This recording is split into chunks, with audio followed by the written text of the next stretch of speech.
Saturday afternoon. This morning was a great workshop. We really had excellent conversation about school. Back to school. So the title of the workshop is Back to School. How are you handling the stress? Really good conversation. There was actually one of the parents was here who attended the meeting I talked about a couple of videos ago about with that incident that happened at a school. And a lot of the parents in that meeting, I'm just going to do a backpedal real quick. A lot of parents in that meeting talked about the parents who had children that were bullies.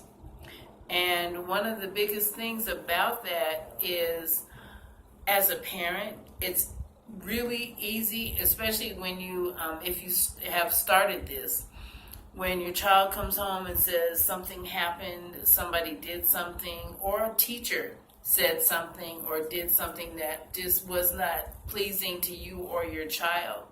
And the first thing as a parent, you want to make sure that your child knows that you have their back.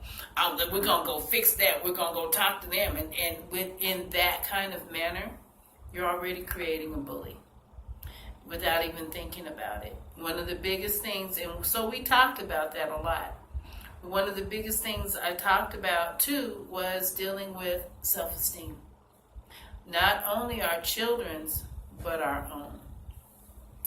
And when you think about self-esteem, I know, like when I think about it, it means how I feel about myself and the words that I use to allow me to understand how I feel. And so what I would like to say is that we all have self-esteem, and it's just a variation between low and high. You know, if you have low self-esteem, you could be that one that's always getting picked on or kicked around, or it seems like you're always giving and nothing's happening. You know, but even though you are doing great, it's just the words that people are using towards you are affecting you to where you can't be the best person you are and that you should be because you're worried about what somebody else is saying. On another note, high self-esteem could be on the borderline of arrogance, to the point where you feel that can't nobody tell you nothing and can't nobody show me nothing and it's my way or the highway. You know, I would like for us to be at a happy medium. That way we can understand that, hey, some days are good and then some days may not be good, but it's okay because I'm going to focus on how I feel about myself. And so it's easy for me to do that. Well, not really. It took a whole lot of talking and reading and connecting with the right people to express myself for me to understand that. But for children, they don't even know that yet. Right. So with that, we're not gonna go really long with this, but it was just leaving those notes in there. And one thing I have been forgetting to say, and I have to make sure to say it today and say it now. Props to you parents that are out there working hard to make sure your children have what they need mentally. Making sure that you're talking to them all the time. Props to you guys. And keep up the work. And everybody has a place, especially dealing with parenting. That is not an easy job. You don't have books. You don't have a guide. There's nothing. Just life. And, of course, Rammer. And I guess I'm going to make this real quick.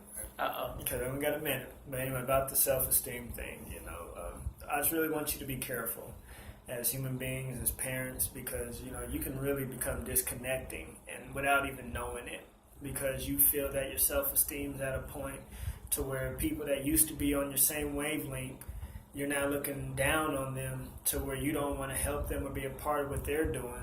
But yet, if you can close your eyes and think about it for a second, you ain't got to close your eyes, just think about it for a second, you would realize how when you was at that platform that everybody was there for you. And so what I'm saying is for the parents, you are going to have that self-esteem saying I'm superior than you, child, because I pay the bills, I feed you, I clothe you. So my self-esteem is going to stay high, so everything you're going to say ain't going to mean nothing. And that is a big problem, because what happens is of course you're going to have your environment the way you want to, but your child isn't going to learn properly. And that's what we want, is our children to be able to learn lessons, just like how we're learning lessons now as adults. Our children should be able to be in positions to learn lessons, and the first teachers is us.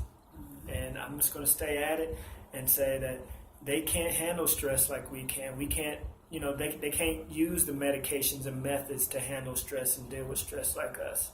And so that's why it's really important to engage them in different environments. Take them to the museum, take them to the park, take them to their cousin's house. If a schoolmate has a sleepover, let them have it. Of course, age appropriateness, but let them have that, because that's their way of socializing, interacting, and learning. And also, the other piece of that is get them involved in sports. The money that you spend with the sports now could really help later on down the road where you need it. What was that? I was saying reading books. Oh, yeah, of course. You don't have sports is great too. Yeah, but sitting down and reading with them, reading with your children, finding those books that have to do with self-esteem. Mm-hmm. So with that, given that, thank you so much for your time, and we'll be here every other Saturday at the center, the first and the third Saturday, and then remember the second and fourth Saturday at Project Home over at the Dahlia Center for Health and Well-Being. God bless. Have a great rest of the weekend, and keep up the good work, parents. Ciao for now.